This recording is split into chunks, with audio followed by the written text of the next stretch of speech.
राजा महेंद्रनाथ हर वर्ष अपने राज्य में एक प्रतियोगिता का आयोजन करते थे, जिसमें हजारों की संख्या में प्रतियोगी भाग लिया करते थे और विजेता को पुरस्कार से सम्मानित किया जाता है।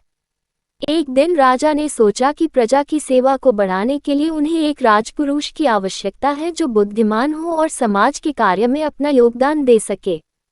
उन्होंने राजपुरुष की नियुक्ति के लिए एक प्रतियोगिता आयोजित करने का फैसला किया। दूर दूर से इस बार लाखों की तादाद में प्रतियोगी आए हुए थे।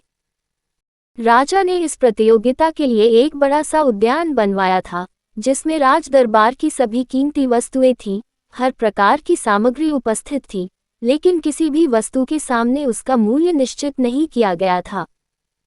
राजा ने प्रतियोगिता आरंभ करने से पहले एक घोषणा की, जिसके अनुसार जो भी व्यक्ति इस उद्यान से सबसे कीमती वस्तु लेकर राजा के सामने उपस्थित होगा उसे ही राजपुरुष के लिए स्वीकार किया जाएगा। प्रतियोगिता आरंभ हुई। सभी उद्यान में सबसे अमूल्य वस्तु तलाशने में लग गए।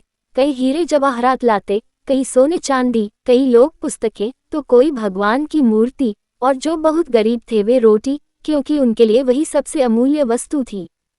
सब अपनी क्षमता के अनुसार मूल्य को सबसे ऊपर आंकते हुए राजा के सामने उसे प्रस्तुत करने में लगे हुए थे। तभी एक नौजवान राजा के सामने खाली हाथ उपस्थित हुआ।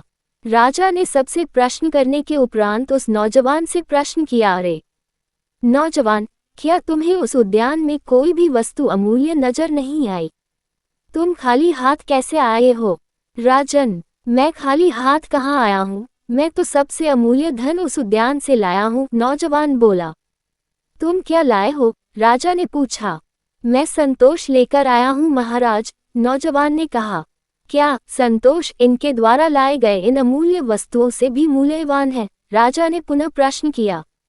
जी हाँ राजन, इस उद्यान में अनेकों अमूल्य वस्तुएं हैं, पर वे सभी इंसान को क्षण भर के लिए सुख की अनुभूति प्रदान कर सकती हैं।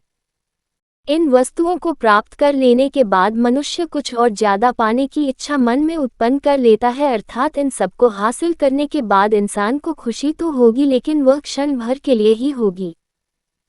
लेकिन जिसके पास संतोष का धन है, संतोष के हीरे जवाहरात है, वही इंसान अपनी असल जिंदगी में सच्चे सुख की अनुभूति और अपने सभी भौतिक इच्छाओं पर नियंत्रण कर सकेगा, नौजवान ने शांत स्वर में उत्तर देते हुए कहा।